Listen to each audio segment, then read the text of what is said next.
Mm. Bacon and blue cheese broccoli salad. Let's make it. I'm cutting up some broccoli and I'm cutting it in bite-sized pieces. I'm not using my chopper for this because I want them just a little bit bigger than what my chopper makes them. So I'll show it to you. I got one 16-ounce bag of the broccoli florets. If you want to use the heads of broccoli, you would probably need a very large one of those or a couple of those. Just going to get these into the bowl. This salad reminds me a lot of one of my good friends. Rachel makes a great broccoli salad that she brings to all of our church functions. Sometimes she lets me take the leftovers home, and her husband doesn't like that. But sometimes I win. But this reminds me a lot of her broccoli salad, but it's got just a few extra things in this broccoli salad. And of course, I like to try different recipes of the same thing. I'm not a picky eater. All right, next we're going to put in a small, not red onion, because this is purple. And I'm going to chop that up with a fine dice. I'll use my small dice on that. I can put that into the bowl. Now for our dressing, take about a cup of mayonnaise. And if you're making this for a large crowd, of course you can double this recipe. That looks like about a cup.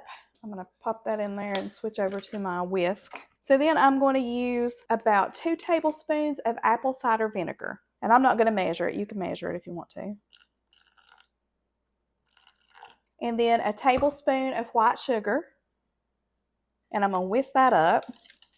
Add in some salt and pepper. You can add salt and pepper to taste.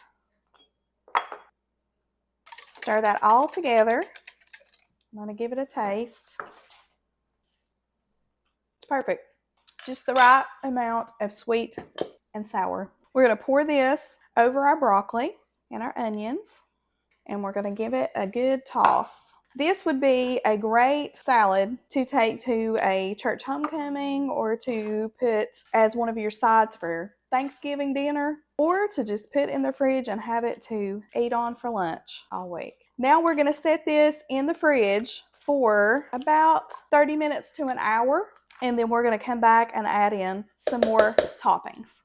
We have got our salad out of the fridge, and I'm going to add in some cranberry and sunflower seeds. I found these together in the section of the produce department where they have the little salad things on the side. Sometimes they're on an end cap of my Walmart store. And you can just add as much of this as you want. I love it. I didn't use quite the whole bag, but you can use whatever you want to. And then I'm going to take some blue cheese. If you don't like blue cheese, you can of course leave this out, but I do. And it is called a bacon blue cheese broccoli salad. So if you don't add the blue cheese, you got to change the name.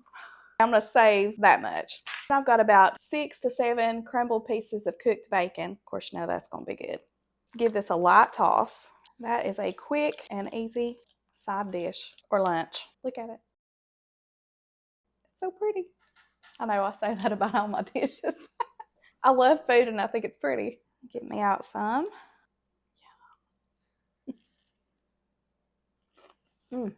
The perfect amount of salty with the bacon, sweetness of the sugar, but not overpowering. It's more tangy of a salad. And then the pop of the cranberries and the sunflower seeds give it the crunch. It's so good. A must try.